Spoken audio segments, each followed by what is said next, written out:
सतयुग कौन लाएंगे, संकट मुसीबतों में रक्षा कौन करेंगे,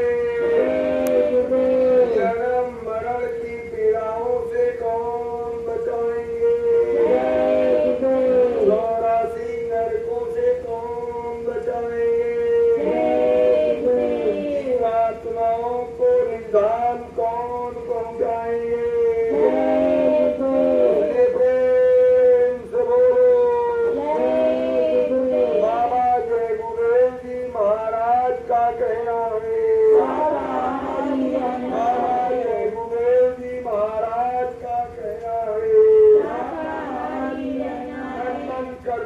कौन कराए, खाने से होगी भलाई, सब्जी दूध मलाई, हिंदू मुस्लिम सिख ईसाई, हो जाओ भाई, बाबा जी की अर्जी है, आगे आपकी मर्जी है। जय गुरुदेव, गुरुदेव।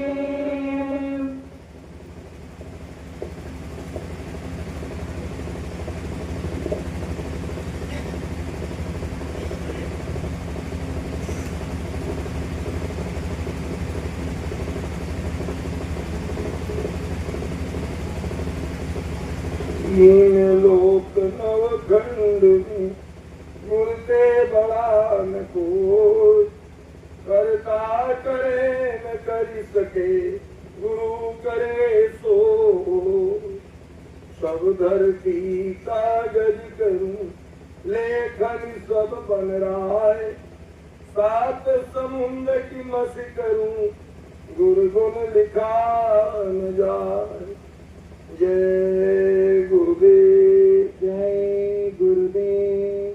प्रातः स्मरिये सायं वंदनीय सर्वत्र विराजमान सर्वशक्तिमान सर्वसमर्थ सृष्टि के विलक्षण युग प्रवर्तक महापुरुष विश्व के प्रथम मसीहा परम पूज्य स्वामी जी महाराज के चरणों में सतकोटि नमन करते हुए परम पूज्य स्वामी जी महाराज के काफिले के समापन समारोह महोत्सव के पावन अवसर पर इस पावन भूमि पर पधारे हुए समस्त आदरणीय गुरु भाइयों, गुरु बहनों, धर्म प्रेमियों, माताओं, बुजुर्गों, बच्चों तथा आवाज को सुन रहे सभी प्राणियों, सबको हमारा सादर सप्रेम जय गुरुदेव, जय गुरुदेव।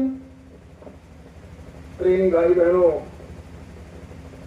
मालिक की अपरंपार अपार दया से हम सब लोगों को ये पावन अवसर प्राप्त हुआ।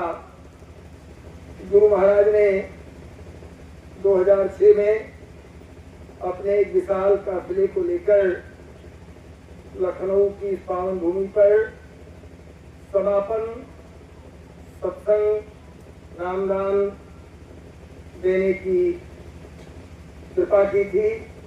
हम लोग उसकी यादगार में आज लखनऊ के माननीय गुप्ता जी और उनके सभी सहयोगियों के अथक प्रयास से पहली बार ये काफिले का समापन समारोह महोत्सव मनाने का शुभ अवसर हम सबको प्राप्त हुआ।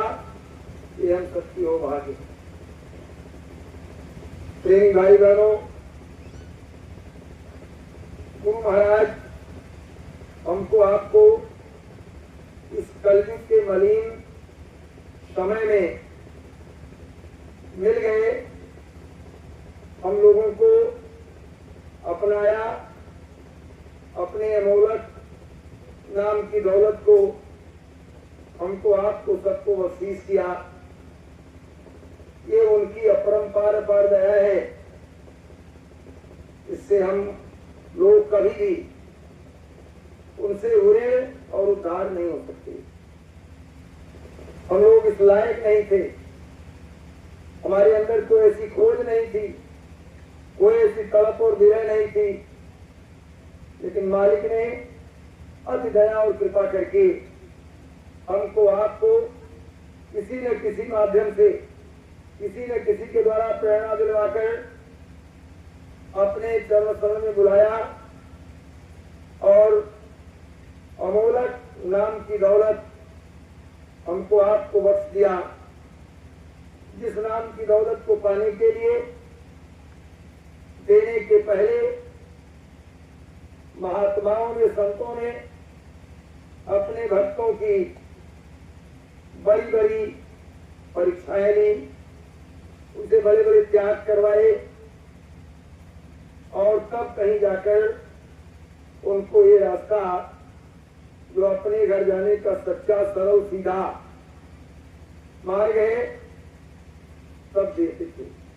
लेकिन गुरु महाराज ने हमसे आपसे कोई परीक्षा नहीं लिया, कोई त्याग तपस्या नहीं करवाई, किसी के घर द्वार नहीं छुड़वाए और घर गृहस्थी में रहते हुए, खेती नौकरी चाकरी दुकान दफ्तर का काम करते हुए इतनी बड़ी चीज हमको आपको दे दिया, जिसके बारे में कहा गया कि शीश दे, यानी शीश देने से अगर गुरु मिल जाए तो सस्ता समझना चाहिए।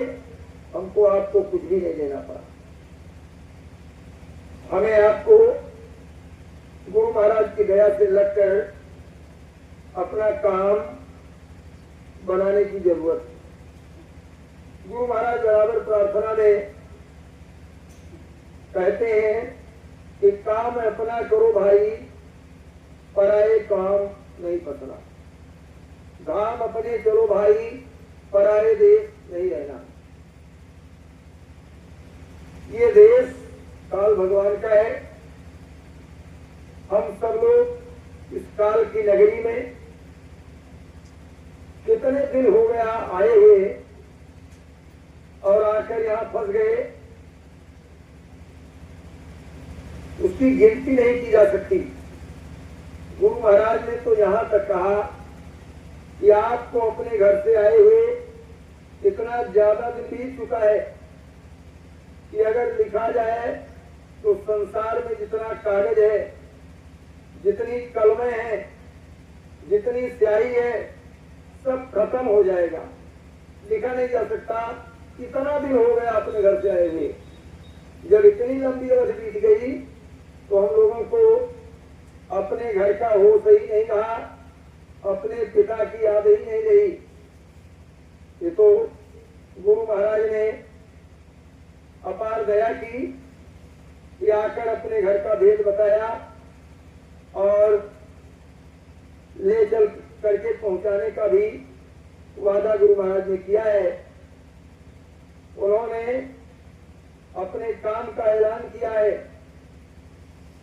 कि हम आए हुए देश से जहां तुम्हारो धाम और तुमको घर पहुंचाना एक हमारो काम।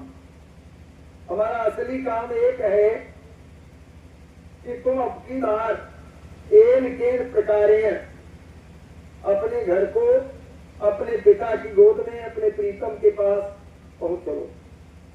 उन्होंने ये बात भी कही कि मैं इस काम को करने के लिए जय गुरुदेव नाम की एक इतनी बड़ी जहाज लेकर आया हूं। इस जहाज पर अगर सृष्टि के सारे जीव बैठा दिए जाए तो भी उसकी सीटें भर नहीं सकती, खाली की खाली रह जाएंगी।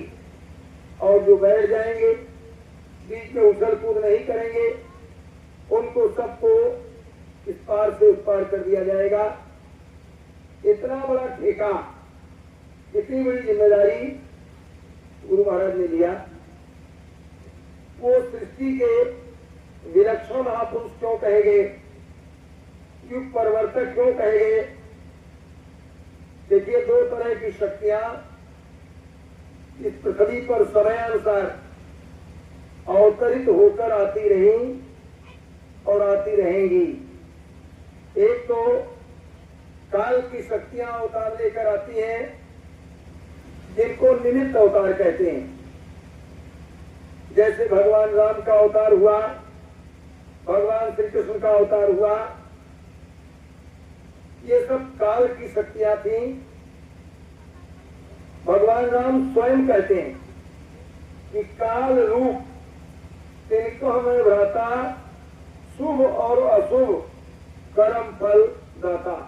मैं काल रूप हूं और मैं शुभ माने पुण्य और शुभ माने पाप, पुण्य और पाप का फल देने वाला हूं। जो पुण्य करेगा पुण्य का फल दूंगा, जो पाप करेगा उसको पाप का फल दूंगा। कृष्ण भगवान ने भी कहा कि महाकालो अस्मि, मैं कालों का काल महाकाल हूं। काल की शक्तियों के मुख्य रूप से 4 काम होते हैं। पहले तो समझाती बुझाती हैं शक्तियां आकर, जब लोग नहीं मानते हैं तो दुष्टों का विनाश करना, सज्जनों की रक्षा करना, अधर्म का विनाश करके धर्म की स्थापना कर देना, ये काल भगवान की शक्तियों का काम होता है। यही 4 काम करने के लिए त्रेता में भगवान राम आए, द्वापर में भगवान कृष्ण आए। भगवान कृष्ण ने कहा कि परित्राणाय साधूनाम विनाशाय दुष्कृताम धर्म संस्थापना अर्थाय संभयामी युगे युगे। भगवान राम के बारे में कहा गया है कि जब जब होने धर्म की हानि, बारह असुर रविवानी, सीता विप्रधेन सुधर्मी, करें अनीत जाय नहीं करनी, तब तब प्रभुधर मनुष्य शरीरा, हरे कृपानित सज्जन पीरा, असुर मार आपन पुरण। दूसरा जो अवतार होता है वो दयाल का होता है, दयाल की शक्तियों का, वो नित्य अवतार कहलाते हैं। और वो अवतार संतों का होता है। संत सतलोक से आते हैं और अलग गगम अनामी तक आते जाते हैं और उनका असली काम जीवों को, तो काल भगवान ने उस सत्पुरुष की तपस्या कितने दिनों तक किया और तपस्या करके उनको प्रसन्न किया, और प्रसन्न करने के बाद हमको आपको वरदान स्वरूप में मानकर यहाँ ले आए, और यहाँ लाकर उन्होंने पाप पुण्य बनाया, धर्म अधर्म बनाया। स्वामी महाराज ने कहा कि जब पहली बार जीवात्माओं का अवतरण संसार में हुआ तो उस समय लिखा है कि सतयुग योगी सब विज्ञानी और कई ध्यान करण भव प्राणी, सब लोग योगी थे। योगी का मतलब कि सबकी सूरत का योग उस शब्द से आवाज से था, यानी सब ऊपर की आवाजों को जीवात्माएं सुनती थी। और विज्ञानी यानी सबकी दिव्य दृष्टि खुली हुई थी, सबका साक्षात्कार यहीं से बैठ करके क्रमशः जीवात्माएं करती थी, और समय पूरा होने पर वो अपने निधाम सचखंड को वापस चली जाती थी।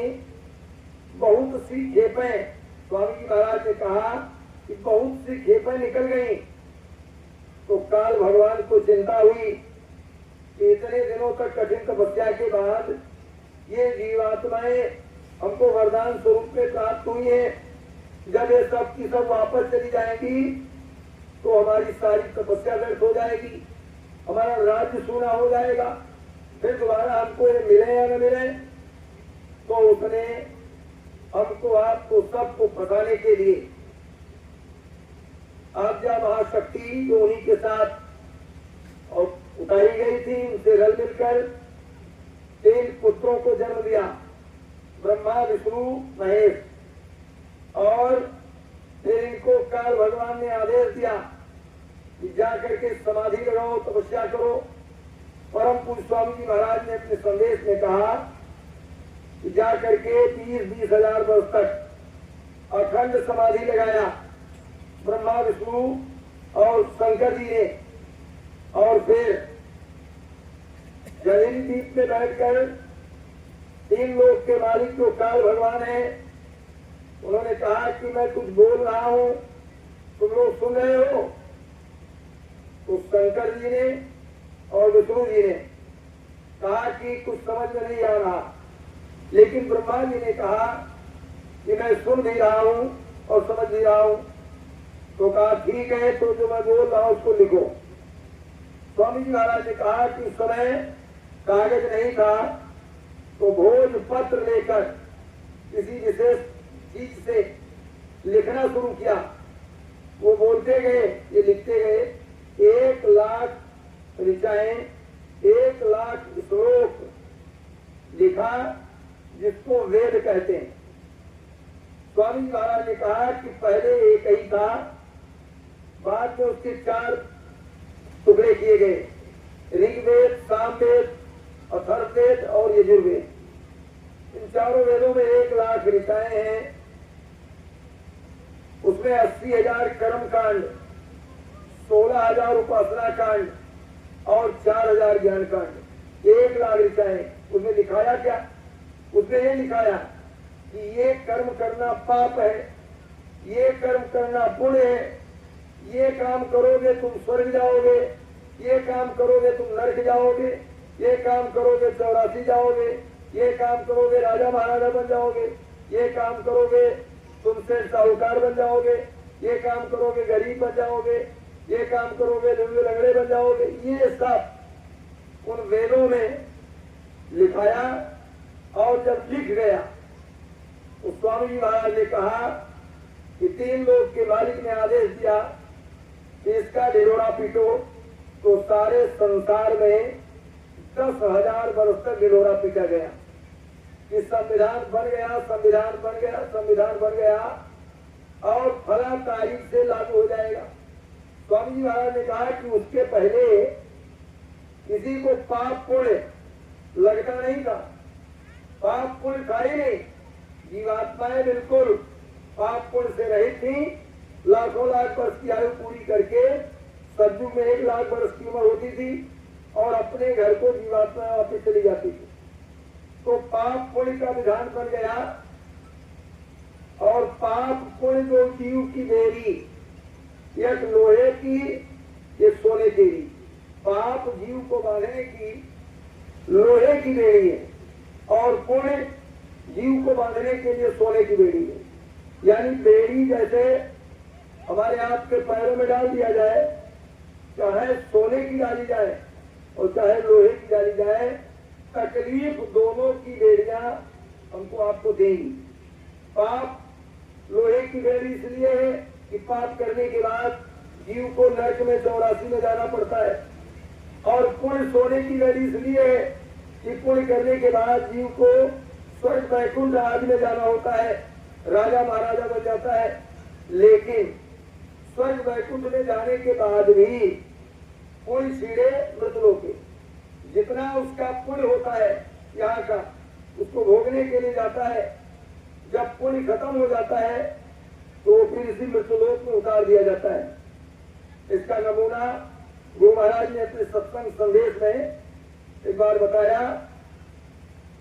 एक जंगल में अर्जुन और श्री कृष्ण दोनों लोग बैठे थे। अर्जुन का गांडीव धनुष एक पेड़ के सहारे खड़ा था, रखा था। उस पर एक चींटा उनकी गांडीव की प्रत्यांशा पर, उसकी डोरी पर बार बार ऊपर से नीचे, नीचे से ऊपर अकड़ते अड़ते हुए चढ़ता उतरता था। कृष्ण भगवान बड़े गौर से उस चींटे को देख रहे थे। अर्जुन ने पूछा कि प्रभु, आप बड़ी देर से, बड़ी गौर से इधर क्या देख रहे हैं? कहा यही चींटा जो तुम्हारी धनुष की डोरी पर चढ़ता उतरता है। तो उन्होंने कहा कि प्रभु, चींटे में क्या देख रहे हैं? क्या आपने चींटा नहीं देखा? क्या ये कोई विशेष टीका है? तो उन्होंने कहा कि हाँ ये विशेष टीका है। कहा क्या विशेषता है? कहा ये चींटा 3 बार ब्रह्मा रह चुका है, 3 बार, और अब ये 84 में उतार दिया गया। इसका पुण्य खत्म हुआ, 84 में उतार दिया गया। लेकिन इसकी अकड़ है कि मैं देखता हूं कि अभी गई नहीं है। ये स्वामी जी महाराज ने अपने सत्संग संदेश में सुनाया। तो ब्रह्मा जी कहाँ उतार दिए गए? चींटे की जोनी में। इसीलिए आपने कथा भागवत में सुना होगा कि जब कोई आदमी मृतलोक में बहुत ज्यादा तपस्या करने लगता था तो देवताओं के राजा हैं इंद्र, तो इंद्र को बड़ी घबराहट हो जाती है। वो फौरन उसकी तपस्या को भंग करने के लिए अपने तमाम अस्त्र शस्त्रों का प्रयोग करना शुरू कर देते। यानी लालच दिखाने वालों को भेजते हैं, ये ले लो, वो ले लो, रिद्धि सिद्धि शक्ति ले लो, धन दौलत ले लो, परिवार ले लो, ये ले लो, स्वर्ग ले लो। जब वो नहीं तपस्या से आंख खोलता है, विचलित नहीं होता है, तो डरवाने धमकाने वालों को भेजते हैं। बाघ आ गया, चीता आ गया, खा जाएगा, और तमाम राक्षस आ गए, उससे भी नहीं डरता है तो फिर माया को भेजते हैं। और माया वो बड़ा उनका जो हथियार है बहुत मजबूत हथियार है। स्वामी जी महाराज ने सुनाया माया के हथियार के बारे में। इस श्रृंगी ऋषि एक पेड़ पर अपने दोनों पैर बांध दिए डाल में और आंख बंद कर लिया और घड़ी के पेंडुलम की तरह से झूलते रहे, तपस्या करते रहे, उल्टा टंग कर। और 24 घंटे में से एक बार जिस पेड़ में वो लटक रहे थे, 24 घंटे में से एक बार उसको जबान से चाट लेते थे। केवल यही उनका आहार था। तो अब इन्होंने बहुत उपाय किया कि उसकी तपस्या खंडित हो जाए, क्योंकि वो सब पोस्टर टेम्परेरी है, परमानेंट नहीं है। जैसे इधर लोग दिल्ली लखनऊ में सब करते रहते हैं, जिसको ज्यादा वोट समर्थन मिल जाएगा वो पहुंच जाएगा कुर्सी पर, हम नीचे उतार दिए जाएंगे। ऐसे ही ये देवी देवता भी डरते हैं, क्योंकि उनकी भी जगह टेम्परेरी है और हमारी आपकी भी टेम्परेरी है। अंतर ये है कि हम लोग मृतलोक में यहाँ दुख ही दुख है, सुख नाम मात्र का है, प्रतीत होता है, और स्वर्गलोक में सुख ही सुख है, दुख नाम की कोई चीज नहीं है। लेकिन हम यहाँ 100 वर्ष रहेंगे, 125 वर्ष रहेंगे, 80 वर्ष, 90 वर्ष, और वहाँ मान लो करोड़ों वर्ष रहेंगे। लेकिन उनको भी पुण्य छीड़े मृतलोक की, जब पुण्य खत्म होगा मृतलोक में उतरना है। इसीलिए तो गोस्वामी जी ने मानस में लिखा है कि सुर दुर्लभ ये मनुष्य शरीर पाने के लिए देवता तरसते हैं। कहते बड़े भाग मानुष तन पावा, और सुर दुर्लभ जिन देवी देवताओं के आगे हम लोग अपना रोना रोते हैं, अपना मत्था पटकते हैं, हे देवी हे देवता हमारी बीमारी दूर कर दो, हमें बच्चे दे दो, हमें धन दे दो, हमें ये दे दो, वो दे दो।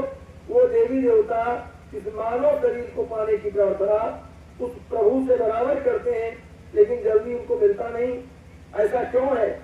हम लोग देवी देवताओं के आगे अपनी मनौती मानते हैं, प्रार्थना करते हैं, और देवी देवता मानव शरीर पाने के लिए वो भगवान से बराबर प्रार्थना करते हैं। इसका मुख्य कारण केवल एक है कि मानव शरीर में अपने घर में वापस जाने का रास्ता है, लेकिन देव शरीर में यानी किसी शरीर में वो रास्ता नहीं है। इसलिए देवी देवता चाहते हैं एक बार हमको मिल जाता तो हम रास्ते का भेद किसी जानकार से लेकर और अपनी जीवात्मा को अपने सच्चे घर में पहुंचा देते, दोबारा आने जाने का काम खत्म हो जाता। लेकिन उनको जल्दी मिलता नहीं। हमको आपको मिल गया, ये उस 3 लोक के मालिक की बहुत बड़ी दया है। और ऐसे समय में मिला जबकि वो कुल मालिक अनामी महाप्रभु स्वयं मानव शरीर धारण करके इस धरती पर पधारे हुए हैं, और उन्होंने हम जैसे अधम पापी जीवों को अपने चरण शरण में बुला लिया है। तो ये हमारा आपका सबका परम सौभाग्य है। कहने का मतलब ये है कि वो तपस्या करते रहे श्रृंगी ऋषि, और उनकी तपस्या को खंडित करने के लिए तमाम शक्तियां आई उतर करके अपना सारा उपाय करके फेल हो गई। उन्होंने आंख नहीं खोला, तब अंतिम हथियार का प्रयोग उन्होंने किया, माया को भेजा। और माया ने आकर देखा ये आंख नहीं खोल रहे हैं, क्या करूं? तो फिर उसने अकल लगाया कि 24 घंटे में एक बार इस पेड़ को चाट लेते हैं। तो दौड़ के गई, थोड़ा सा शहद ले आई, शहद, और जहां जवान मारते थे उसी जगह लगा दिया। तो जब 24 घंटे में एक बार जवान मारते थे, जब जवान मारा तो शहद मीठा लगा तो दोबारा फिर मार दिया। तो उसने कहा कि अब काम बन जाएगा। फिर गई दौड़ के थोड़ा हलवा ले आई बढ़िया, और हलवा लगा दिया वहां। और फिर जब ये पहुंचे झूमते हुए, और वहां जब मारा जवान 24 घंटे में, तो हलवा चला गया पेट मुंह में, पेट में चला गया। आप क्या कहना, जब हलवा पेट में गया तो आंख खुल गई। जब आंख खुल गई तो देखा माया खड़ी है तैयार। तो कहा जल्दी करो, जल्दी से हमारी ये रस्सी काटो। रस्सी काट दिया उसने, वो तो एक करने आई थी, और रस्सी काट दिया और कहा तुमसे शादी करेंगे, और शादी कर लिया। और अपना जा करके अपना झोपड़ी कुटी बनाकर रहने लगे। और समय अनुसार 3-4 बच्चे उनके हुए। तो महाराज दशरथ पुत्रेश यज्ञ करवाने जा रहे थे। तमाम अष्टावक्र जी और तमाम ऋषि मुनि महात्माओं को उन्होंने आमंत्रित किया था। तो श्रृंगी ऋषि को आमंत्रित किया था। स्वामी जी महाराज ने कहा कि श्रृंगी ऋषि उस यज्ञ में जा रहे थे, तो एक बच्चे को इस कंधे पर, एक बच्चे को इस कंधे पर, एक को इधर अंगुली पकड़ाए, एक को इधर अंगुली पकड़ाए, आगे आगे श्रृंगी ऋषि और पाछे पाछे माया, दोनों लोग जा रहे थे। तो एक महात्मा उधर से आ रहे थे, देखा, वो हंस पड़े। तो ये नाराज हो गए, क्यों हंसे हमको देखकर, क्यों हंसे? तो कहा महाराज नाराज मत होइए, एक बात आपसे पूछना चाहता हूँ। कहा पूछिए, क्या पूछोगे? तो कहा महाराज मैंने सुना है कि आपने 10,000 वर्ष तक उल्टा टंग करके तपस्या किया। कहा और क्या, 10,000 वर्ष तक मैंने तपस्या किया। तो उन्होंने कहा महाराज जो 10,000 वर्ष तक आपने तपस्या किया है उसका फल यही सब है, यही सब है उसका फल आपको मिला 10,000 वर्ष की तपस्या में। तब उनको होश आया कि अरे ये तो हम लूट लिए गए, हमारी सारी तपस्या बर्बाद हो गई। उन्होंने सब फेंका सबको वहीं, और फिर हरे जंगल की तरफ। तो फिर माया मिल जाएगी। इसलिए बिना सतगुरु के, इसीलिए कहा गया है कि सतगुरु के बिना कोई पार नहीं जा सकता है। कहा गया है कि गुरु बिन निधि करे न कोई, और जो विरंच शंकर सम। हम लोगों की क्या गिनती है? विरंच माने ब्रह्मा, जो सृष्टि के रचयिता है, जिन्होंने वेद की 1 लाख ऋचाएं, 1 लाख मंत्र लिखा है। ब्रह्मा जी ने वेद लिखा और उसका प्रचार करवाया काल भगवान ने 10,000 वर्ष तक।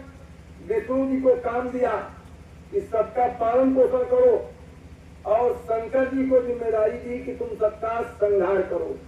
तो शंकर जी कितने बड़े तपस्वी। मानस में लिखा है कि बीते संवत 87 और कभी समाधि शंभु अविनाशी, 87,000 वर्ष तक उनकी अखंड समाधि लगती है, और हमारी समाधि 1 सेकंड नहीं लगती। लेकिन उतना लगने लगे या ब्रह्मा के समान हमारे आप के अंदर ज्ञान आ जाए, सब वेद पुराण शास्त्र सब जान जाए। गोस्वामी जी कहते तो भी बगैर गुरु के उधर कोई नहीं जा सकता। अगर इधर की विद्या सांसारिक विद्या, छोटा बड़ा ABCD 1 2 3 लिख देते, हम बगैर गुरु के नहीं सीख सकते। चाहे सारी किताबें ले आए पूरी लखनऊ की, अपने घर में लाइब्रेरी बना ले, लेकिन जब तक बताने वाला मास्टर नहीं मिलेगा, गुरु नहीं मिलेगा, ये छोटा है, अलिफ है, ये 1 2 है, 3 है, क्या है, तब तक हम कुछ नहीं जान सकते हैं। तो जब इधर की विद्या सांसारिक हम बगैर गुरु के नहीं जान सकते हैं, तो उधर की विद्या वो तो बहुत कठिन है, उधर कैसे जाएंगे? इसलिए सतगुरु की बहुत बड़ी महिमा है। महात्माओं ने कहा कि सतगुरु खोजोरी प्यारी, जगत में दुर्लभ रतन यही। देखिए, अगर श्रृंगी ऋषि को सतगुरु मिला होता, हठ जो कर रहे थे, तो उनकी ये दशा नहीं होती। सतगुरु मिल जाए तो संभालते रहते जीवों को समय समय पर, क्योंकि उनकी जिम्मेदारी होती है। और पार जाने के दो रास्ते हैं। हम आप गुरु महाराज के पास गए कि हम लोग पार हो जाए, हमारा जन्मना मरना सदा के लिए खत्म हो जाए, हम अपने घर में पहुंच चले। गए चाहे जिस उद्देश्य से हो, सांसारिक, कोई लाभ लालच, कोई मुकदमा जीतने गया, कोई बीमारी ठीक कराने गया, कोई और किसी संतान नहीं उसके लिए गया, कोई धन दौलत के लिए गया हो। लेकिन गुरु महाराज ने वो सब इच्छाएं तो अपनी मौज मसाहत के अनुसार उन्होंने लोगों की पूरी किया, लेकिन उसी के साथ साथ में ये अमोलक वस्तु नामदान हमको आपको दिया अपने घर पहुंचने के लिए। और इसके लिए उन्होंने हमको आपको ये कहा कि मन चित्त बुद्धि को रोक कर और अब साधना करो, और अपनी जीवात्मा की आंख और जीवात्मा के कान खोलो, और फिर दर्शन दीदार करते हुए, आवाजों को सुनते हुए अपने घर को पहुंच चलो। ये ज्ञान का रास्ता है, ज्ञान का। मानस में गोस्वामी जी ने लिखा है कि ज्ञान कपंथ कृपाण की धारा, और परत खगेश लगे नहीं मारा। ज्ञान के रास्ते से पार जाना तलवार की धार पर चलने जैसा है। हम कलयुग के मलिन जीवों के लिए असंभव तो नहीं है, लेकिन कठिन जरूर है। गुरु महाराज ने इस चीज को देखा तो उन्होंने दूसरा रास्ता भक्ति का जारी किया। भक्ति के देखिए, ज्ञान का रास्ता ऐसे है कि जैसे एक बहुत बड़ा बढ़िया सरोवर हो, बिल्कुल निर्मल स्वच्छ पानी उसमें भरा हो, और कोई आदमी ले जाए उसमें एक ट्रक लैट्रिन डाल दे तो पूरा पानी गंदा हो जाएगा, किसी काम का नहीं रह जाएगा। ये है ज्ञान। लेकिन भक्ति, ज्ञान सरोवर है और भक्ति दरिया है। अरे गंगा जी में तमाम गंदगी बहती रहती है, लेकिन गंगा जी का पानी हमेशा पवित्र ही बना रहता है, शुद्ध बना रहता है। तो ज्ञान और भक्ति में, अब भक्ति क्या है? भक्ति माने, भक्ति के बारे में लिखा है कि भक्ति सान कूल रघुराया, और ताते अति दर्पति है माया। भक्ति से माया भी डरती है। तो भक्ति के बारे में महात्माओं ने कहा है कि भक्ति करो तो गुरु की करना, और मार्ग शब्द गुरु से लेना। तो गुरु महाराज ने कहा कि भक्ति करो। फिर कहा कि भक्ति माने कोई मुंह से गाना गा लिया, कोई मंदिर में गए मूर्ति देख लिया, का इसका नाम भक्ति नहीं है। भक्ति माने आदेश का पालन। भक्ति माने आदेश का पालन करो। गुरु महाराज ने कहा कि जिसको आपने कभी देखा नहीं, उसका आदेश आपको कैसे मिलेगा, उसको कैसे पालन करोगे?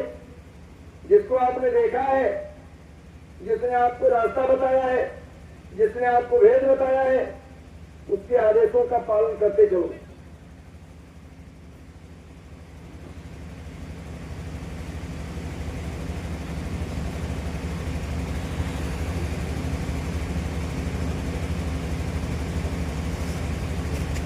यानी हमको आपको अपने आत्म कल्याण के लिए गुरु महाराज के आदेशों का पालन करना है। ये कहा गया है कि सतगुरु मिले तो कहा को मानो। अब कुछ लोग इसका ये अर्थ लगा लेते हैं कि सतगुरु मिले तो कमाई करने की कोई जरूरत नहीं है, लेकिन उसका अर्थ ये नहीं है। सतगुरु मिले तो कहा को मानो। जब वो मिल जाए तो जो कहे उसको मानते चलो, उसका पालन करते चलो, तो बाकी काम गुरु का है, जो नैया पार लगाते हैं। तो इसलिए प्रेमी भाई बहनों, हमको आपको अपने परमार्थ के लिए गुरु महाराज के जो आदेश हैं, हमको आपको उनका पालन करना है। गुरु महाराज के आदेशों में गुरु महाराज ने अपना आम सत्संग 10 जुलाई 1952 अर्दली बाजार वाराणसी श्याम कृष्ण वर्मा वकील, श्रीवास्तव थे लेकिन वर्मा लगाते थे, वकील थे, उनके घर से, उनके बाग उद्यान से, उनके आंगन से सत्संग की शुरुआत किया। इसी के साथ मैं आपको एक बात बता दूं, भूल जाएगी बात। 52 में जब गुरु महाराज ने पहला सत्संग किया था अर्दली बाजार वाराणसी में, उस दिन गुरु पूर्णिमा थी। कैलेंडर में लोगों ने भी देखा है, उसका सर्च किया मोबाइल पर, और उस दिन गुरुवार था, गुरु पूर्णिमा थी, गुरुवार था, और 10 जुलाई थी, 10 जुलाई। तो 52 के बाद ये आपका है मतलब 2025, शायद हमारे ख्याल से 72-73 वर्ष हो गया। देखो इसका अन्यथा अर्थ न लगाना, बात आगे इसमें बता दे रहा हूं। गुरु पूर्णिमा के विषय में अर्दली बाजार में गुरु पूर्णिमा पर्व तो जगह जगह मनाया जाता है। लखनऊ में भी बढ़िया होता है और बहुत जगह पर होता है, अनगिनतों जगह पर गुरु पूर्णिमाएं जब से गुरु महाराज अज्ञात हुए हैं तब से प्रेमी अपने अपने तौर तरीके से मनाते हैं। अच्छी बात है, कहीं न कहीं गुरु पूजन जरूर करना चाहिए। उस पर्व में गुरु महाराज की याद करना चाहिए, आरती करनी चाहिए, ध्यान करना चाहिए, भजन करना चाहिए। लेकिन एक विशेष बात यह है कि 72-73 वर्ष के बाद में वो वहां अर्दली बाजार वाराणसी में ये 10 जुलाई का कार्यक्रम पहले तो वहां होता नहीं था, 3-4 वर्ष पहले नहीं होता था, कभी नहीं हुआ वहां। उसके बाद में गुरु महाराज की दया से होने लगा, होता रहा होगा तो बहुत नाम मात्र का, लेकिन 3-4 वर्ष से वहां के प्रेमी इसको थोड़ा बढ़िया ढंग से मनाने लगे। अब की बार क्योंकि गुरु पूर्णिमा भी पड़ गई तो 10 जुलाई मनाते थे, गुरु पूर्णिमा नहीं, लेकिन गुरु पूर्णिमा भी पड़ गई तो विशेष रूप से एक दिन का वो कार्यक्रम करते थे। अब की बार 9, 10 और 11 3 दिन वो कार्यक्रम होगा और अपने यहाँ मनाते हैं मनाने। लेकिन जो लोग पहुंच सकते हो, क्योंकि मालिक ने पहली बार जहाँ पे सत्संग किया उस धरती पर, वो धन्य है वो धरती जहाँ सत्संग का बीज बोया और उसी बीज का इतना विशाल वट वृक्ष जो पूरे विश्व में खड़ा है। तो हम सब सत्संगी भाई बहनों के लिए उस धरती का वैसा ही महत्व है जैसे वही सारनाथ है बनारस में। सारनाथ भगवान गौतम बुद्ध ने अपना पहला उपदेश सारनाथ में दिया था और 5 भिक्षुओं को वहां दीक्षा दी थी।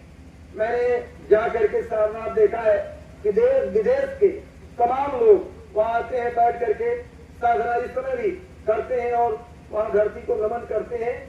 तो अब भगवान गौतम बुद्ध को जो लोग इस समय जा रहे हैं, नमन कर रहे हैं, इन लोगों ने तो देखा नहीं, हमने आपने भी नहीं देखा, किताब में पढ़ते लोगों के द्वारा सुनते हैं। लेकिन हम आप गुरु महाराज के साथ थे, गुरु महाराज के साथ हैं, गुरु महाराज के साथ रहेंगे, तो हम हमारे आपके लिए वही महत्व जो भगवान बुद्ध के मानने वाले लोगों के लिए सारनाथ का जो महत्व है उससे करोड़ों अरबों गुना ज्यादा हम सब गुरु भाई गुरु बहनों के लिए उस स्थान का महत्व है अर्दली बाजार वाराणसी का।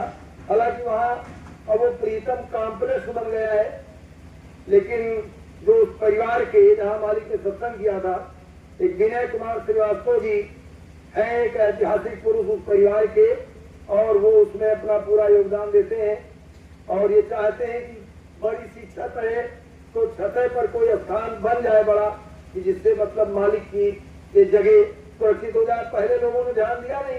अब वो जब गुरु महाराज अज्ञात हो गए तब तो इन सब चीजों का, जैसे हम यहाँ ये मालिक का काफिले का समापन समारोह मना रहे हैं, हम भी अपने यहाँ मनाते, प्रेमी मनाते हैं। गुरु महाराज जब हम सब लोगों की नजरों के सामने थे तब तो हम ये सब नहीं करते थे। तब तो गुरु महाराज का यहाँ कार्यक्रम वहाँ कार्यक्रम उसी में जाते आते रहते थे। लेकिन मालिक के आंखों से ओझल है तो हम लोग इसको बनाते हैं। तो उसमें आप सब लोग 10-11 जुलाई को सादर आमंत्रित है। हरदली बाजार वाराणसी प्रीतम कॉम्प्लेक्स। अब बता देना जरूरी था, और कोई ये न समझो कि भाई आप लोग समझो कि हमारा लखनऊ का कार्यक्रम है और आपने वहाँ, लेकिन बताना जरूरी है क्योंकि उन्होंने कहा था कि आप कहीं जाइए तो जरूर सूचना दे देना, तो इसलिए मैंने आपको सूचना दे दिया। बोलो जय गुरुदेव। तो प्रेमियों, पार जाने का जो भक्ति का रास्ता है, जो हम लोगों के जीवन का लक्ष्य है, उद्देश्य है, वो है गुरु महाराज के आदेशों का पालन करना। इसी संदर्भ में गुरु महाराज ने एक बार मथुरा में होली का कार्यक्रम था। कभी कभी होली के कार्यक्रम के बाद वहां पर मुक्ति दिवस का पर्व पड़ जाता था 23 मार्च का। उस बार भी मुक्ति दिवस का पर्व पड़ गया और मंदिर के पीछे बड़े मंच के पास झंडे का पूजन कराया। दादा गुरुजी महाराज के बड़े लड़के पंडित जी महाराज ने लोगों को तिलक लगा, कलावा बंधा और पूजन के बाद में गुरु महाराज ने सत्संग देने की मौज फरमाई। जब मालिक मंच पर गए तो दादा गुरुजी महाराज के बड़े लड़के पंडित जी ने पोथी से ये दोहा पढ़ा कि प्रथम जन्म गुरु भक्ति कर और जन्म दूसरे नाम और जन्म तीसरे मुक्ति पद और चौथे में निज धाम। जैसे ही पंडित जी ने इसको पढ़ा स्वामी जी महाराज ने कहा कि इसको बंद करो, इसको बंद करो, ये उनके लिए है जिनके समय महापुरुष नहीं थे। आए बच्चे बच्चियों, अगर तुम मेरी 2 बातें मान लोगे तो मैं तुम्हारा 4 जन्म का काम इसी जन्म में पूरा कर दूंगा। ये मालिक ने मंच से घोषणा किया लाखों लोगों के बीच में। और 2 बातों में उन्होंने बताया कि पहली बात यह है कि तुम मेरे आदेशों का पालन करते चलो। पहली बात यह है तुम मेरे आदेशों का पालन करते चलो। और दूसरी बात यह है कि तुम मुझसे प्रेम कर लो, तुम मुझसे प्रेम कर लो। ये 2 बातें स्वामी जी ने बताया। अब प्रेमी भाई बहनों, आदेश के पालन करने की बात है। मालिक ने 10 जुलाई 1952 से लेकर और होली मार्च 2012 तक लगभग 60 वर्ष का समय होता है। गुरु महाराज ने कितने आदेश दिए, हम आप सब आदेश जानते हैं नहीं जानते हैं, जाने भी सबका पालन नहीं कर पाते हैं और न कर पाएंगे। लेकिन गुरु महाराज के कुछ मोटे मोटे आदेश हैं जिनको हमको आपको आजीवन पालन करना है। कुछ आदेश सामयिक हुए कुछ समय के लिए और कुछ आदेश गुरु महाराज के सदा के लिए हैं। सदा के लिए जो मालिक के आदेश हैं जिनको हमको आपको कब तक पालन करना है, जब तक मरना नहीं है तब तक पालन करना है। वो कौन से आदेश हैं? पहला आदेश गुरु महाराज का है कि हम सभी गुरु भाई गुरु बहन अपने जीवन को शुद्ध शाकाहारी रखें। ये मालिक का पहला आदेश है। सभी परमार्थी प्रेमियों के लिए अपने खान पान पर पूरा परहेज करें। जिनका खान पान ठीक नहीं है किसी भी परिस्थिति में उनके यहाँ खान पान न करें। अगर किसी दबाव में किसी डर से वहां हम खान पान कर लेंगे तो महात्माओं ने कहा है कि सत्ता के घर भक्ता जाए और सील परे पर खाए और काकर पातक कबो न छूटे चाहे कासिम जाए। नहाए, उसका पाप कभी छूटेगा नहीं। इसलिए जगत रूठे तो रूठन दे, गुरु खुद रहे, गुरु राजी तो करता राजी, और काल कर्म की चले न बाजी। गुरु प्रसन्न होने जा ऊपर, वही जीव है सबके ऊपर। इसलिए हम लोग को क्या करना है, हम लोगों को यानी भोजन बनाने वाला सत्संगी है, भजन करता है कि नहीं करता है, परोसने वाला अनाज कैसा है, पैसा उसमें लगा कैसा है, बकरी पालने वाले के रोए की चोरी डकैती का है या मेहनत मशक्कत की कमाई का है। और इसीलिए हम लोगों को जहां भी सत्संग में जाएं, अपना कुछ न कुछ अंश जरूर, क्योंकि स्वामी जी ने कहा है कि गृहस्थों का टुकड़ा और 9 अंगुल के दांत, और भजन करे तो उबरे नहीं तो फाड़े आंख।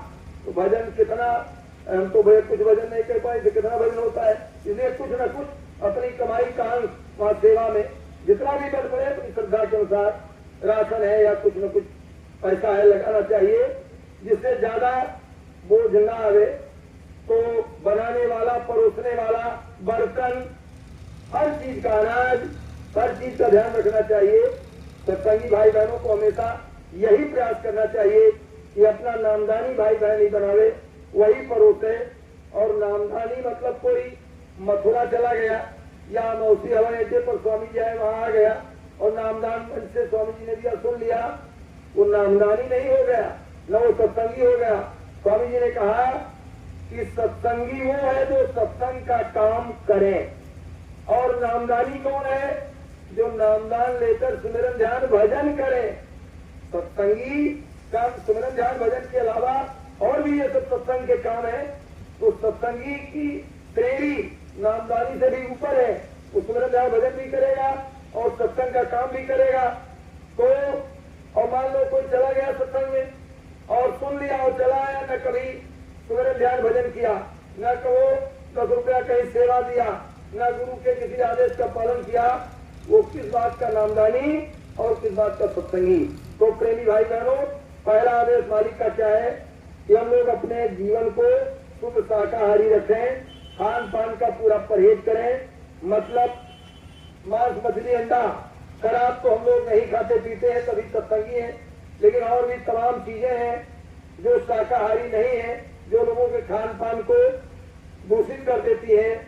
कुछ चीजें जैसे मतलब यह है कि आपका ये चांदी का वर्क लगा रहता है काला जाम पर, बर्फी पर, ये शाकाहारी नहीं है, इसमें बहुत गंदी चीज मिलती है। कत्था है या मतलब चाय है, डालडा है, या ये बहनें लाली लगाती है, ये भी इसमें बहुत खराब चीज मिलाई जाती है, शाकाहारी नहीं है। लगाने के बाद शाकाहारी नहीं रह जाती। फिर एंड लगती है, ये सब चीजें शाकाहारी नहीं। चाउमीन, बर्गर, पिज्जा, चॉकलेट बच्चों को खिलाना नहीं चाहिए, बच्चों को घर में बना के खिलाइए। ये सब चीजें खाने की नहीं है, इसमें तमाम अशुद्धियां लोग मिला देते हैं, उनको पैसे से मतलब रहता है केवल। इसलिए बच्चों को भी रोकना चाहिए, घर में बना दो नमकीन या कोई भी चीज, बाहर की चीजें जहां तक हो सके परहेज करना चाहिए। तो खान पान पर पहला निशाना, और दूसरा निशाना क्या है, दूसरा आदेश गुरु महाराज का क्या है।